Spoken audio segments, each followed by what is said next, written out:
अमचन music की शानदार प्रस्तुति।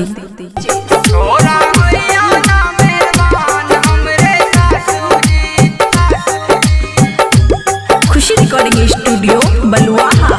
थोड़ा थोड़ा थोड़ा होइयो ना मेहरबान हमरे सासू जी, थोड़ा होइयो ना मेहरबान हमरे सासू जी।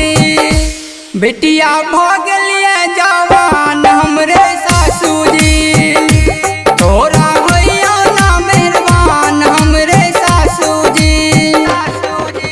तरह तरह के क्रीम लगा के फैशन खूब सजावे, सखियन सबके संग जाके मेला घूमे जाए हमरे सासू जी। आहा होइयो ना मेहरबान हमरे सासू जी, बिटिया भगलिए जवान हमरे सासू जी। थोड़ा होइयो ना मेहरबान हमरे सासू जी। सुमित सतीश रईमा, सुमित सतीश रईमा, सुमित सतीश रईमा।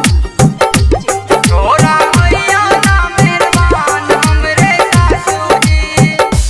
रंग बिरंग के सूटी पहरे, एकरा नाम के चर्चा रे।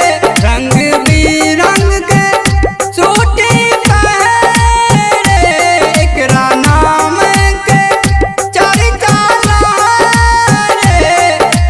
सुंदर मुखरा पर बालों की है कटिंग कटावे, साज सवर के ये अखियन में कजरा खूब लगावे हमरे सासू जी। इततिए हमर जान हमरे सासू जी, बिटिया भगलिए जवान हमरे सासू जी। थोड़ा होइयो ना मेहरबान हमरे सासू जी। सुमित सतीश रईमा, सुमित सतीश रईमा। थोड़ा होइयो ना मेहरबान हमरे सासू जी। खुशी रिकॉर्डिंग स्टूडियो बलुआहा। एकरा बिना नहीं चैन नया छै, एकर याद हमरा बहुत सताबै छै। एकरा बिना नहीं चैन नया छै, एकर याद हमरा बहुत सताबै छै।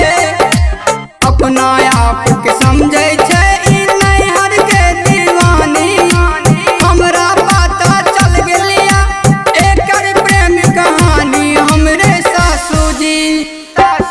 नाचे चाचा देबै जान हमरे सासू जी, कह देब अहाँ के बदनाम हमरे सासू जी।